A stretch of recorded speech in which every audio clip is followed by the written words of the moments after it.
ওয়াজেদ পুতুল নানাবিধ দুর্নীতির মাধ্যমে বিশ্ব স্বাস্থ্য সংস্থার আঞ্চলিক পরিচালক পদে নিয়োগ পান।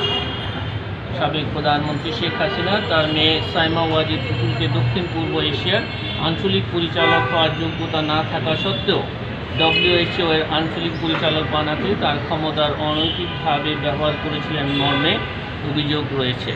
এই প্রেক্ষিতে গোয়েন্দা তথ্য অনুসন্ধানে অভিযোগের প্রাথমিক সত্যতা পাওয়ায় এই বিষয়ে অনুসন্ধানের সিদ্ধান্ত গৃহীত হয়েছে। তবে কখন কী প্রক্রিয়ায় কী অপরাধ করেছে সব কিছু আপনাদেরকে অবহিত করা হবে। সাবেক সংসদ সদস্য এবং সাবেক প্রতিমন্ত্রী হিসাবে দায়িত্ব পালনকালে তার ক্ষমতার প্রভাব খাটিয়ে অপরাধজনক বিশ্বাসভঙ্গের মাধ্যমে উক্ত বৈদেশিক মুদ্রা পাচারে বর্ণিত প্রতিষ্ঠানের চেয়ারম্যান, তার স্ত্রী আসামি সৈয়দা আরজুমান বানু এবং পরিচালক তার কন্যা জনাব সামরিন রাখিকে সহযোগিতা করে দণ্ডবিধির সংশ্লিষ্ট ধারা এবং দুর্নীতি প্রতিরোধের আসামি হচ্ছেন Syeda Arjuman Banu, chairman Rakhul telecom limited.